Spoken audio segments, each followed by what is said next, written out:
Bom, veja bem, ele colocou de forma bastante clara que alguns pontos da ideia que ele tem trazido a gente já está fazendo. Então, talvez por isso que ele colocou que a gente está no caminho adequado e também pelo fato da situação do estado do Piauí estar ainda numa situação mais confortável do que a maioria dos estados, principalmente aqueles que já colapsaram. Então, quando ele vê isso, é óbvio que ele coloca que a situação do Piauí ela é melhor.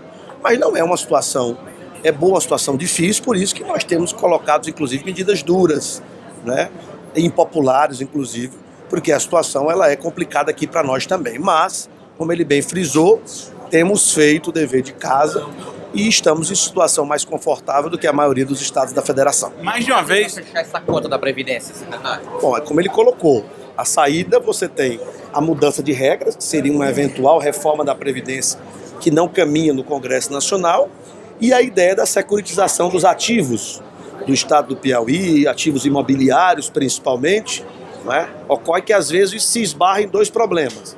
O problema jurídico, da situação dessas terras, desses imóveis, e o problema mais grave, o dinheiro para financiar essa securitização, que ele fez a sugestão do BNDES, como o BNDES já foi usado em outros momentos. Ocorre que a política monetária do atual governo está tendo uma divergência com relação a esse uso dos recursos do BNDES para fazer essa securitização. O governo federal tem preferido usar os recursos do BNDES para diminuir o endividamento do Estado. Então esse é um debate amplo, grande, e que tem que ser levado, né, à cúpula econômica brasileira para se chegar nessa solução, para essa solução de fato engatar, que é uma solução, como ele mesmo disse, relativamente simples, mas que esbarra nesse pequeno problema de como arrumar esses recursos para securitizar esses ativos dos estados e municípios do Brasil. Mais de uma vez ele criticou aumento de imposto, chegou a dizer que era irracional.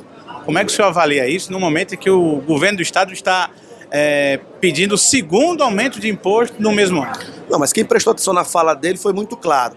Ele disse que é muito ruim você aumentar imposto no momento de recessão, mas em situações emergenciais isso acontece. Então, o estado do Piauí são situações realmente emergenciais para corrigir o déficit público do estado do Piauí, como usou o governo federal, como usou o governo municipal, como usaram os 27 estados da federação. Então, a medida impopular, dura, lamentamos ter que colocar isso em pauta, mas é necessária para evitar um colapso, como ocorreram nos outros estados. E mais na frente ficará claro que medidas como essa que possibilitaram o estado do Piauí não colapsar. Secretário, alguns empresários disseram que estão, para enfrentar a crise, cortando até em clipes, copinho descartável.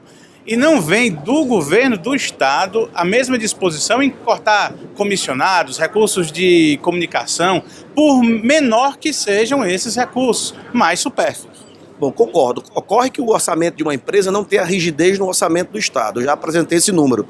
97% do gasto público é de natureza obrigatória. Então não tem como haver corte nesse espaço do orçamento.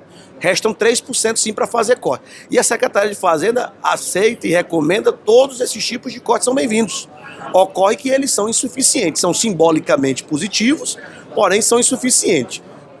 O que tem que mudar são as regras, no caso da Previdência, e precisa do Congresso Nacional para isso, e as medidas que nós já estamos tomando de aumento de receita e de corte de despesa.